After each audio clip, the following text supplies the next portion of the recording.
Morning. I'm here today to speak on behalf of the people of the Republic of Kosovo because this is where we belong, among the European family of nations, a European family where we have contributed for centuries for the values on which the EU today stands. I'm also here to send a strong message on behalf of the people of Kosovo that we need a clear voice from the European Union. We need a united message from the European Union towards the Western Balkans, because the more space is left out for other malign factors, obviously they will use it. So hopefully we will hear a clear perspective today from all the EU member states. On Bulgaria and Macedonia, please, comment. Do you agree with the bilateral element in the process? Obviously, this is for the people of North Macedonia and for the leadership of North Macedonia to speak. So we will hear their statements once they arrive. What I have to say is that we support the accession negotiations for both North Macedonia as well as Albania. I think it's about time that we all move ahead.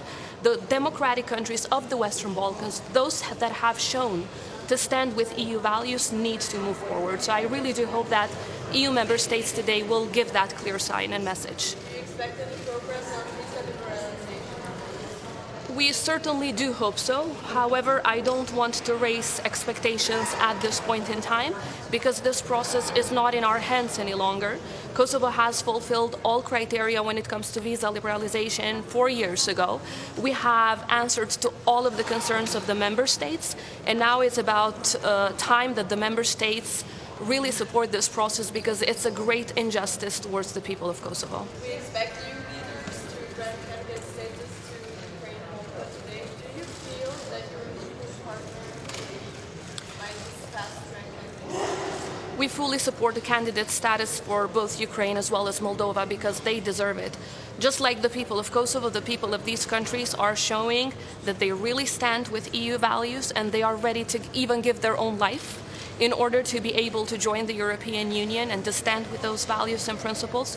So I don't see any harm whatsoever towards the Western Balkans if Ukraine and Moldova move on. Quite the opposite. I believe that by opening their doors to Ukraine and Moldova, the European Union is sending a strong message that this is of a geostrategic importance. It's a geopolitical decision, and that's exactly what the Western Balkans needs as well. So I really do hope that while Ukraine and Moldova move on, at the same time, the EU will understand that we, that are part of the heart of Europe, also deserve to move on, because the more, as I said, the EU doesn't give a unified and a clear sign towards the Western Balkans, the more other malign factors will use that space and that vacuum.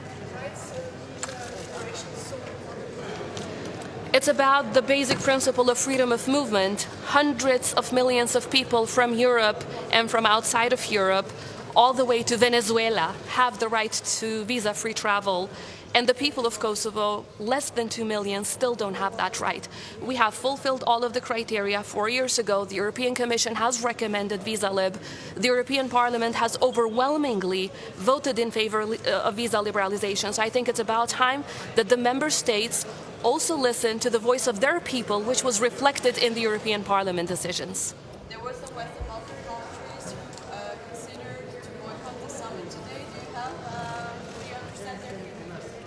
I believe they will be speaking on their own behalf. For Kosovo, the will of the people for Euro-Atlantic integration beats everything else. We have never looked anywhere else. This is the only alternative that we have worked for and we will continue to work for. Our patience will not go grim. So for that reason, I believe that all of the countries of the Western Balkans deserve to be here today to express their views and express the voice of their people. And of course, those that truly are determined to walk on the EU path, they should move on.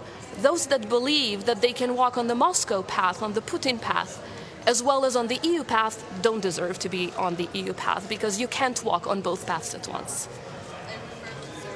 Obviously.